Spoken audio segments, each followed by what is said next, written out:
Hello, listeners. My name is Johnas Armitage, and you're listening to Stories from Dark Places.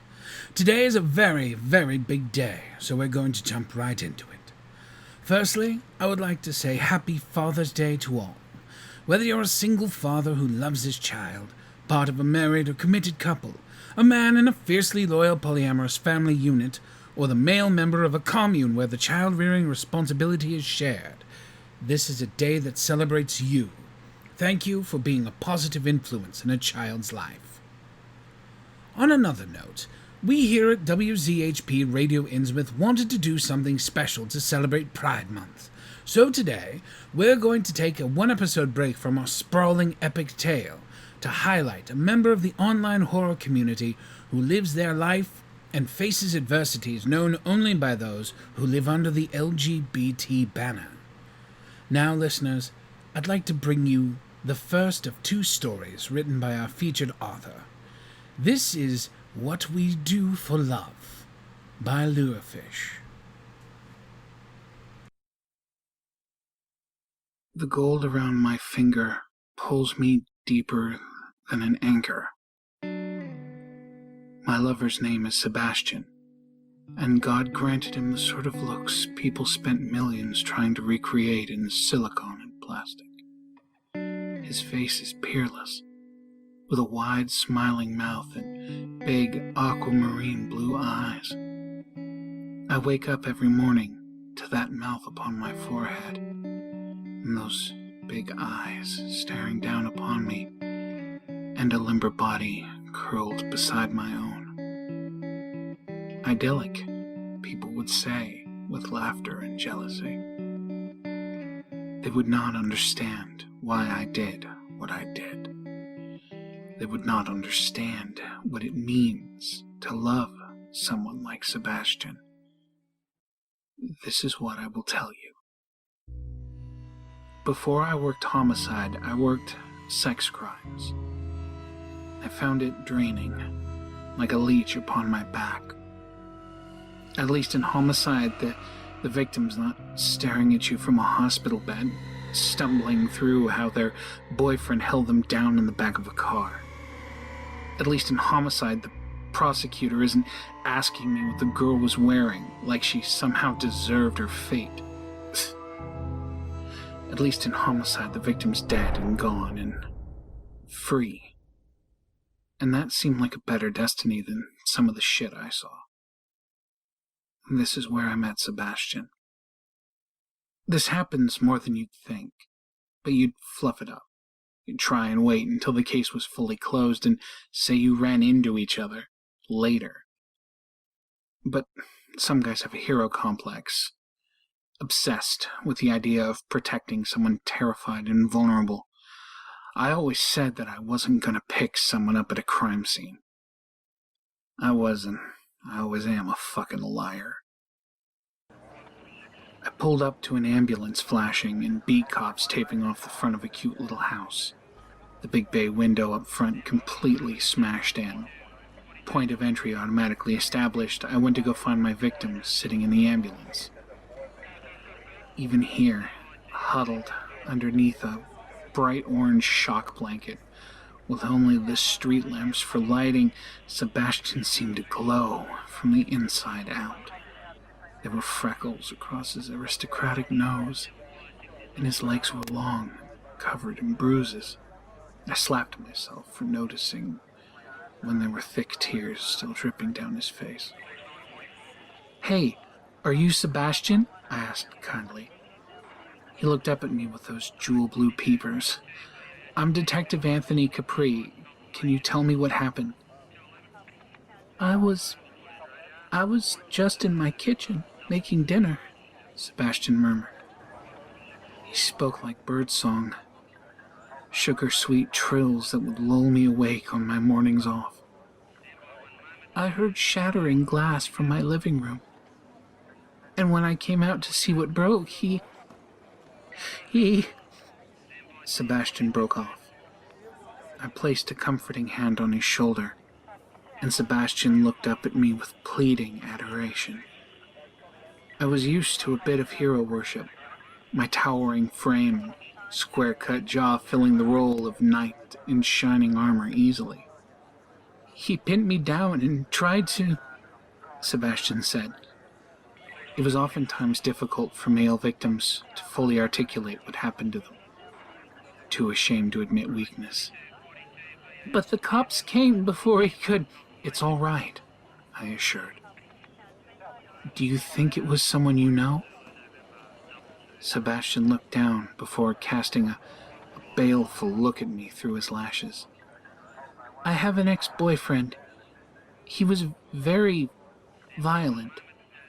Sebastian, of course, came down to the station on multiple occasions to give an official witness statement and sit with the police sketch artist and talk about his violent ex-boyfriend.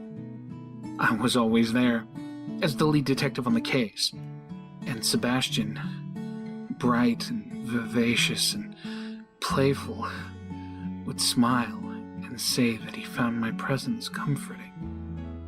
I made him feel safe and secure, even as we struggled to locate his ex-boyfriend. I was there when he opened the threatening note taped to his door, written in the ex's shattered scrawl, and I held Sebastian as he sobbed into my chest. I don't think I'll ever be free of him," Sebastian confessed. "He's going to always find me and... "You can stay at my place tonight," I said, without thinking. Unprofessional. Like those cops with victim fetishes and hero complexes. I stroked Sebastian's soft hair, and he looked up at me with unfettered adoration. My bachelor pad, a 2-story house that backed up on some woods out on the edge of town, was transformed by Sebastian's presence. Instead of frozen pizzas, he made me steak. Instead of silence, he dragged out my old record collection and made me dance with him. I was still laughing when he pressed me down on the couch, and he trilled like a little bird when we made love on my lonely bed. I curled around him like a bulletproof vest. His fine-boned fingers stretched across my ribs, and I had never felt more wanted. "What if every night was like this one?" he asked me. "How wonderful would it be?" No part of me could disagree with him, and I fell asleep in love. I woke up to shattering glass, and Sebastian Knott coddled in my arms and was immediately on the offensive. I pulled on my pants and grabbed my service weapon, making my way downstairs. The huge floodlights at the front of my house made eerie silhouettes of the living room. Sebastian stood there, naked, with his ex-boyfriend kneeling with his head against Sebastian's knees, strange shadow puppets in the washed-out dark. The stranger was crying. Sebastian turned to me, eyes so bright, and said he won't let me go. I don't know why I did what I did. What possessed me to pull my gun between the man's eyes and pull the trigger, splattering his brain across my wall. Why I went and dragged that body into the woods, burying it in a shallow grave for scavengers to pick over and for the wind to scatter the bones. Why I let Sebastian kiss me when I came back, a smile upon his mouth. "I knew you were the right one for me," Sebastian whispered to me, and it was like a wedding vow. I still see the man's shadow when I drink my morning coffee, a stranger among the trees. Sebastian walks around our kitchen, chattering about surrogate candidates and filling our home with blue-eyed, silver-tongued babies as beautiful as he is. Between us, there is a secret heavier than lead and more binding than gold. Sometimes I wonder who got the better destiny. A lovely story. Gives me chills. There's a sweetness to it that I absolutely adore. That is the first of 2 stories we'll be sharing tonight, written by Lurefish. They write stories in a genre they call queer horror, featuring predominant LGBTQA overtones, and occasionally a hint of romance. I met Lurefish several years ago, back when he was still a student, and immediately was impressed by his ability to craft a great story. Anyway, let's move on to our second piece, How to Butcher Pigs. My father's line has always produced sons. From my father, I got my pale hair and my sharp jaw, and how I could pull anyone my way with a smile and a wink. My father has never worked a day, unless it was on his back, and yet we were all swaddled in Louis Vuitton and Yves Saint Laurent. He could steal a man's fortune in a single conversation, and he taught us all the same. It's the nature of our kind. Half survival, half sport. My brothers were content to play at house cats when they were lions, but it was always hard for me to hide my irritation at the teeming masses of humanity. Instead of expensive clubs, I went to academia and rejected my father's offers of sugar daddies and escort gigs. I got a real job, and I learned how to survive like mortal men did. One of the things I learned was that pre-made food was a ripoff, and that making my own feasts was far better. Making my own took more time, yes, but if my minimum wage job was any indication, my time wasn't worth much anyway. Sundays were spent making bread and chili, soups and stews, and then I'd freeze portions for the coming week. I taught myself about spices and flavors to add a little life to my bland meals, and punching dough soothed the week's built-up irritation.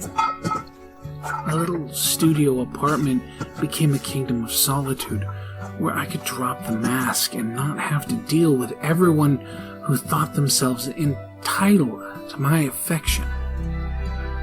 I lived like this, quiet and serene, until my junior year, and in that year, two vital things happened.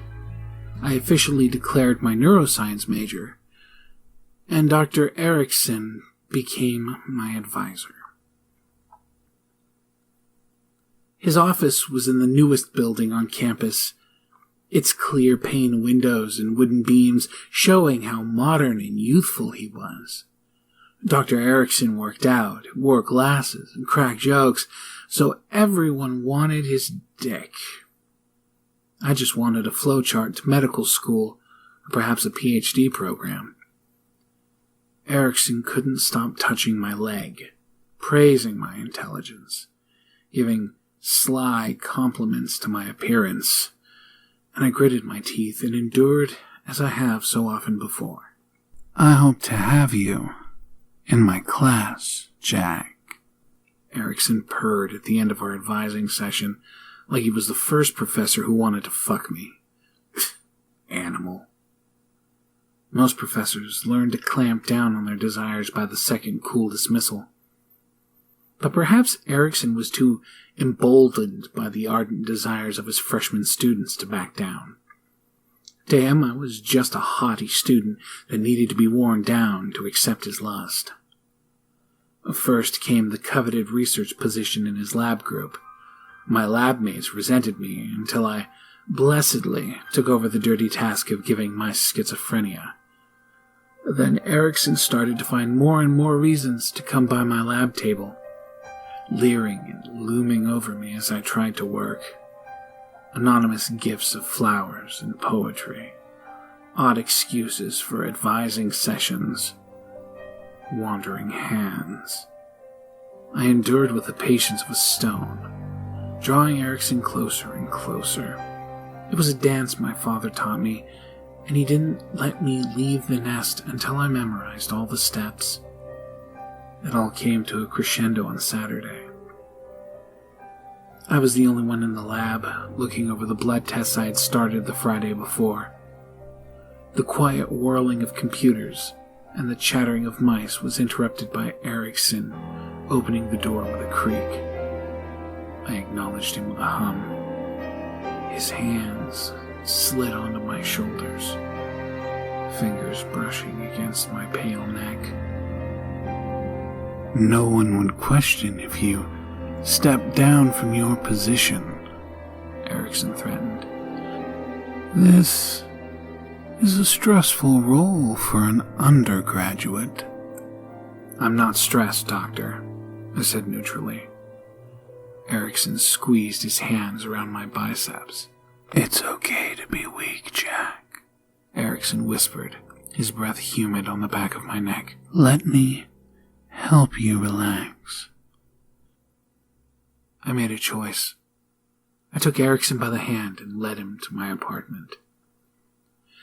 He laid upon my crisp white sheets and watched me undress down to my unmarred skin.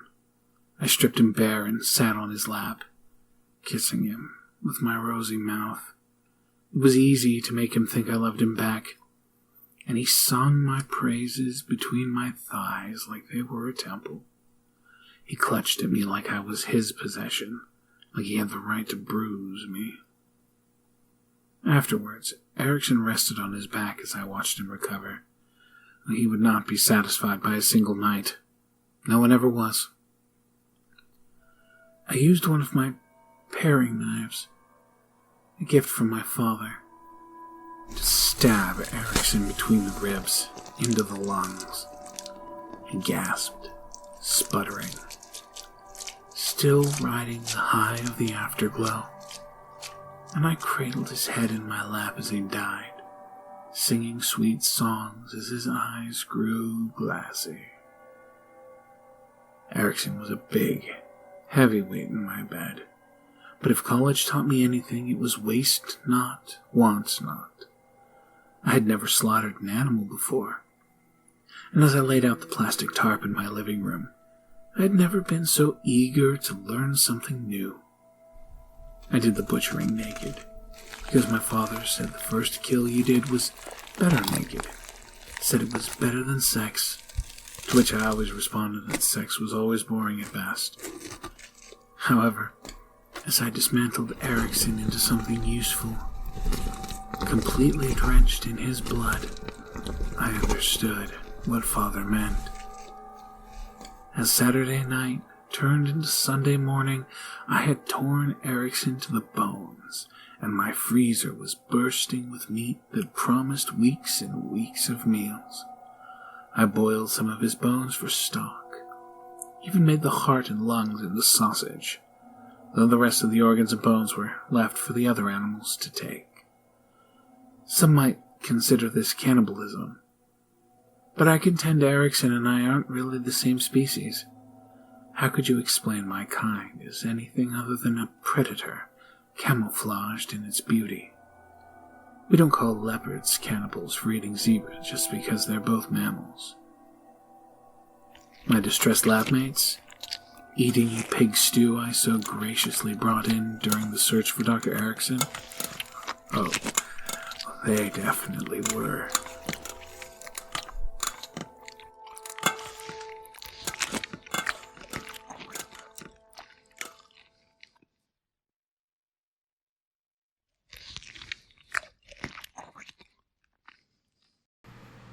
Another excellent story. Here, we trade the warmth and compassion and romance for a chilling sense of detachment, and a sensuality honed to a lethal razor's edge. Anyway, that's all the time we have for tonight. I would like to take this opportunity to thank our newest YouTube subscribers, Faces of Fear, Lady Spookaria, and Mistress of Creepypasta, as well as those of you who've come from Apple Podcast, Anchor, Podcast Addict, Castbox, and whatever other podcast platform you've come from, for taking the time to share these stories with us. Again, tonight's stories were written by the absolutely prolific Lurefish. I encourage you to look them up on Reddit under r/Lurefish, or at thelurefish.tumblr.com. I don't know what they're up to these days, but I hope writing is a part of it. Keep up the good work, Matthew. I hope to find more of your work out there, floating in the ether. Good night, listeners. And please, the next time you feel like something is watching you from the shadows, remember, there's nothing to be afraid of. After all, some of the best things only happen in the dark.